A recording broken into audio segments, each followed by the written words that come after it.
Ang ating mobile soil laboratory ay isang 10-wheeler truck na naglalaman ng mga modernong equipment, facility, resources, and safety features upang makapaghatid ng nararapat at mabilis na resulta sa maghigit 44 na soil chemical, physical, and microbiological parameters na nagbibigay indikasyon sa kalagayan ng ating lupang sakahan. Sa labas ng ating mobile soil laboratory ay may naiuurong na bubong na siyang magsisilbing pasilidad sa pagsasagawa ng mga technical demonstrations at trainings ng ating mga magagaling na laboratory staff. Makikita din sa labas ng ating MSL ang mga equipment na makakatulong sa pagprepara ng ating lupa.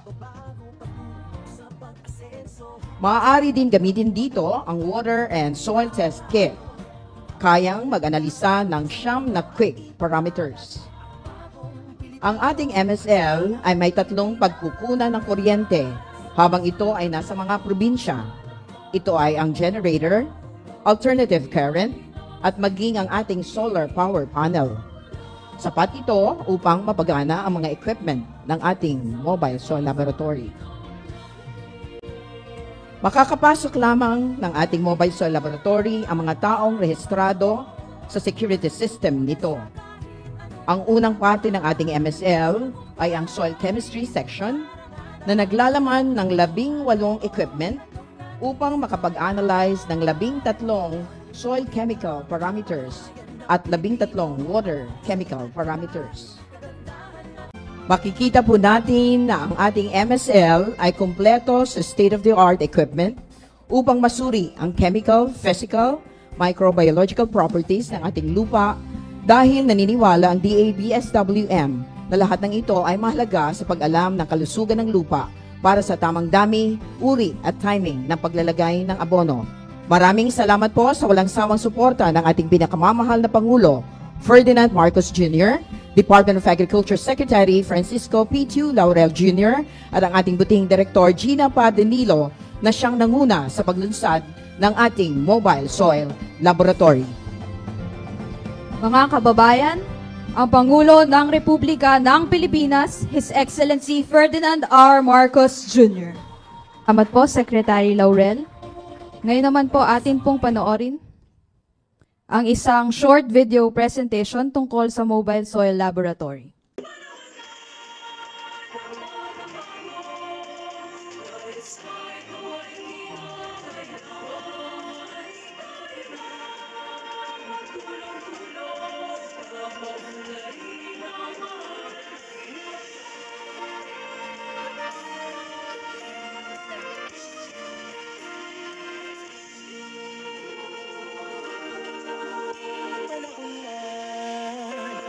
Bago dahil sa ito ay kinakailangan tayo na tulong-tulong na rin ang mahal natin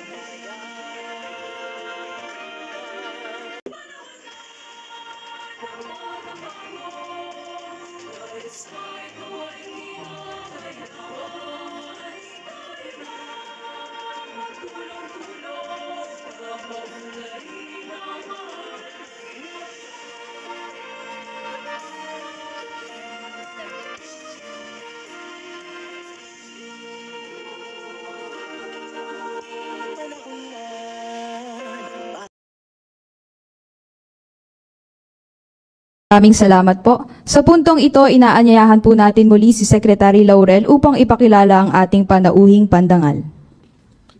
Ladies and gentlemen, the President of the Republic of the Philippines, His Excellency Ferdinand R. Marcos Jr.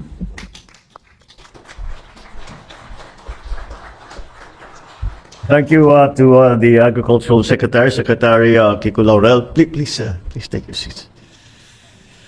All of our officials from the Department of Agriculture that are here, puro mga excited dahil sa wakas nagkaroon na tayo ng Soil Lab. The Management Committee and staff from the Bureau of Soil and Water Management, ladies and gentlemen, magandang umaga sa inyo lahat. Ngayong araw, tayo ay magpapasinayan ng kauna-unahang mobile soil laboratory sa Pilipinas. Hindi dapat ganun. Ba't naging ngayon pa lang na yung una? Dapat 30 years ago pa ito eh. Kailangan siya. Ang sinabi, nagkikwento nga kami ni DV, and I was just telling him, hindi namin kami sa Ilocos dati, hindi namin masyadong nararamdaman. Dahil meron kaming MMSU. Kaya yung soils analysis na kinakailangan ng mga sanghera namin, yung irrigation association namin, yung mga cooperative, doon dinadala. At pina-finance naman ng provincial government. Pero nung umikot-ikot na ako, nakita ko na hindi talaga alam ng ating mga magsasaka kung paano gamitin yung fertilizer, paano gamitin yung pesticide, kailan ilalagay, ano nang lagay ng kanilang lupa, kailan kailangan magpatubig, kailan yung sumobra naman ng tubig, sayang, kailan pipigilan, lahat ito ay hindi alam ng mga magsasaka.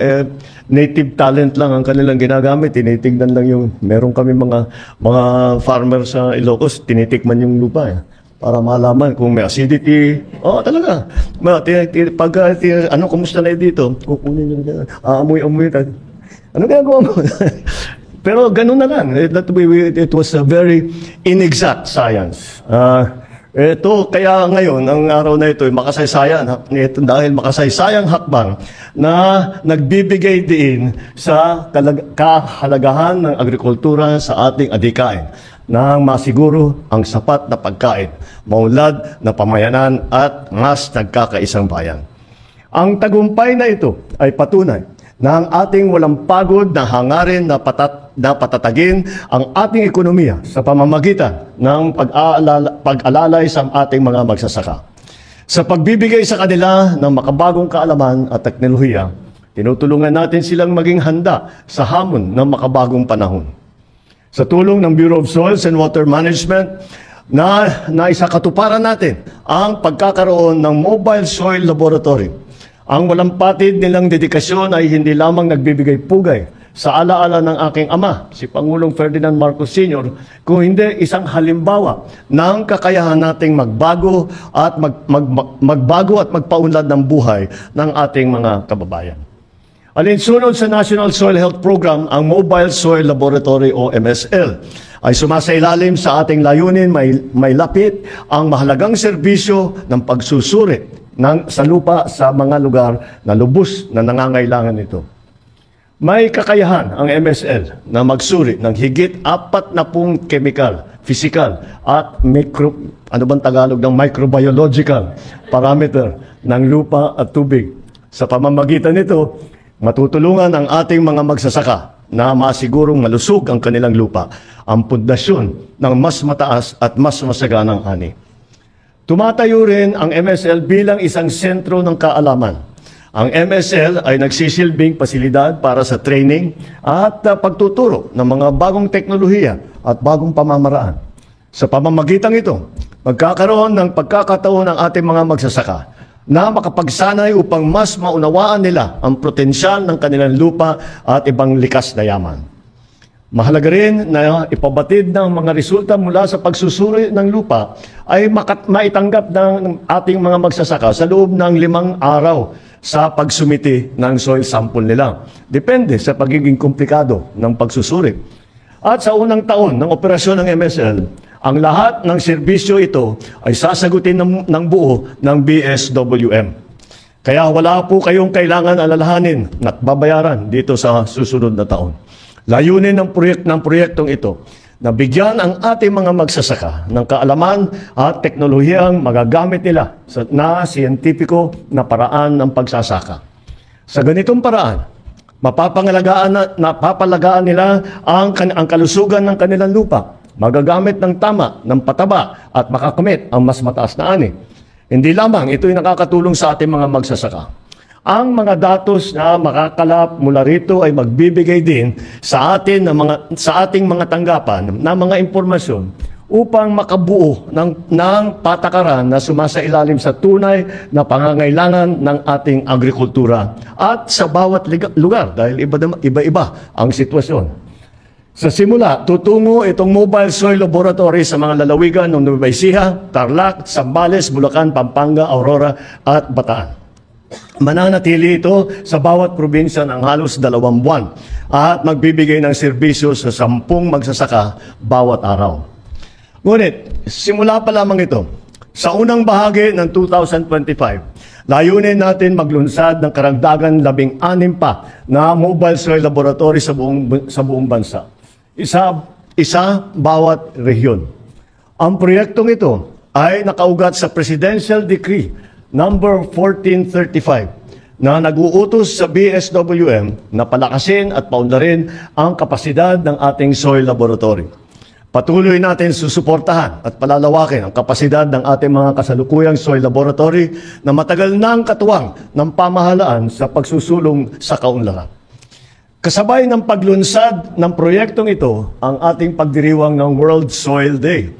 Isang mahalagang paalala ang araw na ito sa papel na ginagampanan ng lupa, hindi lamang bilang pinagmumulan ng ating mga ani, kundi bilang pundasyon ng kabuhayan ng ating mga kababayan. Tuwing 5 ng Disyembre, nagkakaisa ang buong mundo upang paigtingin ang ating pagkilos sa pangangalaga ng ating yamang lupa. Dahil kung wala ito, wala tayong ani, wala tayong pagkain, wala tayong kabuhayan, wala tayong kinabukasan. Kaya sa pagkakataong ito, inaatasan ko ang BSWM na manguna sa pagpapalakas ng ating kolektibong aksyon para sa lupa at sa kalikasan. Ang araw na ito ay simbolo ng ating determinasyon, ang ating pagsisikap na buuin ang isang bansa na mas produktibo, mas malusog at mas matatag. Sa pagtahak natin sa landas tungo sa bagong Pilipinas, patuloy tayong tumutugon sa tawag ng ating mga magsasaka. Pangalagaan ang ating kalikasan at itaguyod ang isang bansang may matatag na pundasyon para sa kaunlaran at kasaganahan. Maraming salamat at mabuhay kayong lahat. Mabuhay ang bagong Pilipinas. Magandang umaga sa inyo. Maraming salamat po, mahal na Pangulo.